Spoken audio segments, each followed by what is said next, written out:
ವೀಕ್ಷಕರೇ, ನಿತ್ಯ ವಿಶೇಷ ಕ್ರಮಕ್ಕೆ ಸ್ವಾಗತ. ಈ ಒಂದು ವಿಡಿಯೋದಲ್ಲಿ ನಾವು 2025ರಲ್ಲಿ ದೀಪಾವಳಿ ಹಬ್ಬವು ಯಾವ ದಿನ ಬಂದಿದೆ, ಅಕ್ಟೋಬರ್ 20ರಂದು ಅಥವಾ 21ರಂದು ಅನ್ನುವುದರ ಬಗ್ಗೆ ತಿಳಿಸಿಕೊಡ್ತೇವೆ. ಅಲ್ಲದೆ ಲಕ್ಷ್ಮೀ ಪೂಜೆಯನ್ನ ಯಾವಾಗ ಮಾಡಬೇಕು, ಒಳ್ಳೆಯ ಮುಹೂರ್ತ ಯಾವಾಗ, ಲಕ್ಷ್ಮಿಯನ್ನ ಬರಮಾಡಿಕೊಳ್ಳಲು, ಸ್ಥಿರವಾಗಿ ನಮ್ಮ ಮನೆಯಲ್ಲಿ ಉಳಿಸಿಕೊಳ್ಳಲು ಯಾವ ಒಂದು ಸಮಯದಲ್ಲಿ ನಾವು ಲಕ್ಷ್ಮೀ ಪೂಜೆಯನ್ನ ಮಾಡಬೇಕು ಅನ್ನುವುದರ ಎಲ್ಲಾ ಗೊಂದಲಗಳಿಗೆ ಈ ಒಂದು ವಿಡಿಯೋದಲ್ಲಿ ನಿಮಗೆ ಸಂಪೂರ್ಣ ಉತ್ತರ ಸಿಗಲಿದೆ. ವಿಡಿಯೋವನ್ನ ಕೊನೆವರೆಗೂ ನೋಡಿ.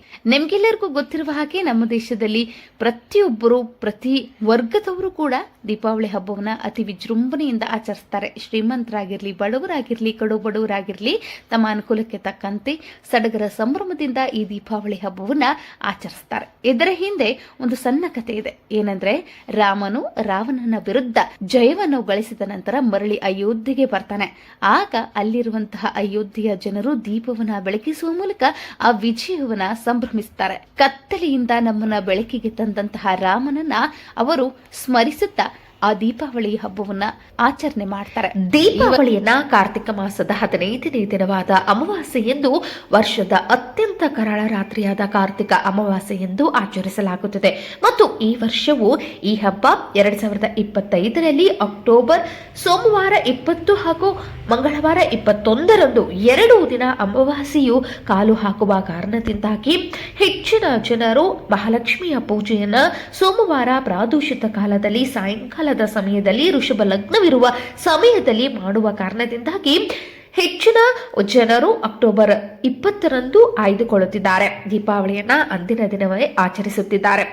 ಮಂಗಳವಾರ ಕೂಡ ಆಚರಿಸಬಹುದು, ಆದರೆ ಅಮಾವಾಸ್ಯೆಯ ತಿಥಿಯು ಪ್ರಾದೋಷಿಕ ಕಾಲದಲ್ಲಿ ಇರುವುದಿಲ್ಲ. ಇಲ್ಲಿ ನೀವು ಮುಖ್ಯವಾಗಿ ನೆನ್ಪಿಟ್ಕೊಳ್ಬೇಕೇನೆಂದ್ರೆ, ಅಮಾವಾಸ್ಯೆಯ ತಿಥಿಯಲ್ಲಿಯೇ ನೀವು ಲಕ್ಷ್ಮೀ ದೇವಿಯ ಪೂಜೆಯನ್ನ ಮಾಡಬೇಕಾಗ್ತದೆ.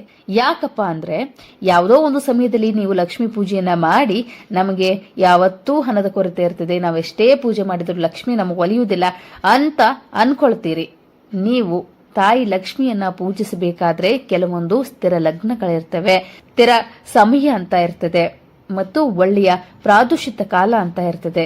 ಆ ಒಂದು ಸಮಯದಲ್ಲಿ ನೀವು ಆಕೆಯನ್ನ ಪೂಜಿಸಿದ್ದೆ ಆದಲ್ಲಿ ನಿಮಗೆ ಹಣದ ಸಮಸ್ಯೆ ಬರುವುದಿಲ್ಲ.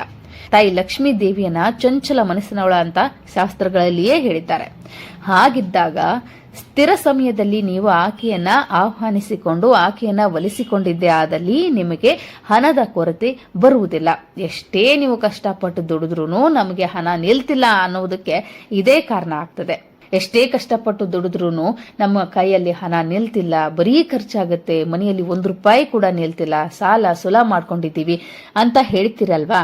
ಈ ಒಂದು ಸಮಸ್ಯೆ ಯಾಕೆ ಬರ್ತದೆ ಅಂದ್ರೆ, ನೀವು ಸರಿಯಾದ ಸಮಯದಲ್ಲಿ ಲಕ್ಷ್ಮೀ ದೇವಿಯನ್ನ ಪೂಜಿಸಿದ್ದೇ ಇರುವುದಕ್ಕೆ ಇದು ಕಾರಣ ಆಗ್ತದೆ. ಹಾಗಿದ್ರೆ ತಾಯಿ ಲಕ್ಷ್ಮೀ ದೇವಿಯನ್ನ, ಲಕ್ಷ್ಮೀ ಪೂಜೆಯನ್ನ ನಾವು ದೀಪಾವಳಿಯ ಹಬ್ಬದಂದು ಯಾವಾಗ ಮಾಡಬೇಕು ಅಂತಂದ್ರೆ, ಅಮಾವಾಸ್ಯೆಯ ತಿಥಿಯೂ ಇರಬೇಕು, ಸ್ಥಿರ ಲಗ್ನವೂ ಇರಬೇಕು, ಮತ್ತು ಪ್ರಾದೋಷಿಕ ಕಾಲದಲ್ಲಿ ಅದು ಪ್ರಾಪ್ತವಾಗಿರಬೇಕು. ಅಂತಹ ಸಮಯದಲ್ಲಿ ಲಕ್ಷ್ಮೀ ದೇವಿಯ ಪೂಜೆಯನ್ನ ನೀವು ಮಾಡಬೇಕಾಗ್ತದೆ. ನಾವಿಲ್ಲಿ ನಿಮಗೆ ಸಮಯವನ್ನ ಹೇಳ್ತೀವಿ, ನೋಟ್ ಮಾಡ್ಕೊಳ್ತಾ ಹೋಗಿ.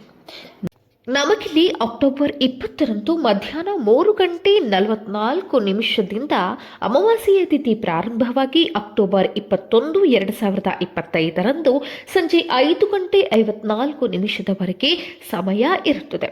ನಮಗಿಲ್ಲಿ ಪ್ರಾದೋಷಿಕ ಕಾಲ ಲಭ್ಯವಾಗುತ್ತಿರುವುದು ಅಕ್ಟೋಬರ್ 20ರಂದು ಸಾಯಂಕಾಲ ಸಂಜೆ 5:46 ರಾತ್ರಿ 8:18 ಇರುತ್ತದೆ. ಪ್ರಾದೋಷಿಕ ಕಾಲದಲ್ಲಿಯೇ ನಾವು ಸ್ಥಿರ ಲಗ್ನವನ್ನು ಕೂಡ ನೋಡಬೇಕಾಗ್ತದೆ. ತಾಯಿ ಲಕ್ಷ್ಮೀ ಪೂಜೆಯನ್ನ ಮಾಡುವುದಕ್ಕೆ ನೀವು ಮುಖ್ಯವಾಗಿ ಈ ಒಂದು ಲಗ್ನಗಳನ್ನ ನೋಡಬೇಕು, ಸ್ಥಿರವಾಗಿರಬೇಕು. ನಾವು ಮಾಡುವಂತಹ ಸಮಯ ಸ್ಥಿರ ಲಗ್ನದಲ್ಲಿರಬೇಕು. ಹಾಗಿದ್ದಾಗ ಮಾತ್ರ ಲಕ್ಷ್ಮೀ ದೇವಿ ಪೂಜೆಯನ್ನ ಮಾಡಿದ್ದೇ ಆದಲ್ಲಿ ನಿಮಗೆ ಲಕ್ಷ್ಮೀ ದೇವಿಯು ಸದಾಕಾಲ ಒಳಿತನ್ನ ಮಾಡ್ತಾಳೆ.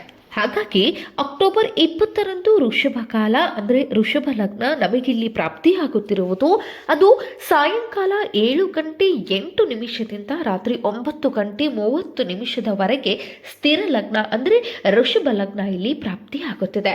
ಹಾಗಾಗಿ ನೀವು ಅಕ್ಟೋಬರ್ 21ರಂದು ತಾಯಿ ಲಕ್ಷ್ಮಿ ಪೂಜೆ ಮಾಡಲು ಬರುವುದಿಲ್ಲ. ಯಾಕೆಂದ್ರೆ ಸಂಜೆ 5:46 ಅಮಾವಾಸ್ಯೆಯ ತಿಥಿಯಲ್ಲಿ ಮುಕ್ತಾಯಗೊಂಡಿರುತ್ತದೆ. ಹಾಗಾಗಿ ಈ ಒಂದು ಸಮಯದಲ್ಲಿ ಅಮಾವಾಸ್ಯೆಯ ತಿಥಿ ಇಲ್ಲದ ಸಮಯದಲ್ಲಿ ನೀವು ತಾಯಿ ಲಕ್ಷ್ಮಿ ಪೂಜೆಯನ್ನು ಆಹ್ವಾನಿಸಿಕೊಳ್ಳಲು ಬರೋದಿಲ್ಲ.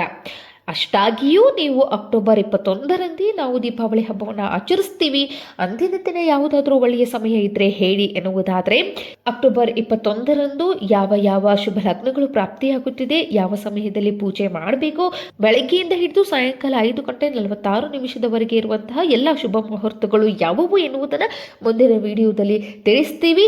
ನಾವು ಮಾಡಿದಂಥ ಈ ವಿಡಿಯೋ ನಿಮಗೆ ಇಷ್ಟವಾದಲ್ಲಿ ಕೂಡಲೇ ನಮ್ಮ ಚಾನಲನ್ನು ಸಬ್ಸ್ಕ್ರೈಬ್ ಆಗಿ ಹೆಚ್ಚಿನ ಮಾಹಿತಿಗಳಿಗಾಗಿ ಬೆಲ್ ಐಕಾನ್ ಕ್ಲಿಕ್ ಮಾಡೋದು ಮರಿಬೇಡಿ. ಅದೇ ರೀತಿ ನಾವು ಮಾಡಿದಂತಹ ವಿಡಿಯೋಗಳಿಗೆ ಪ್ರೋತ್ಸಾಹ ನೀಡಿ, ಕಮೆಂಟ್ ಮಾಡಿ, ಶೇರ್ ಮಾಡಿ, ಇಷ್ಟವಾದರೆ ಲೈಕ್ ಮಾಡಿ.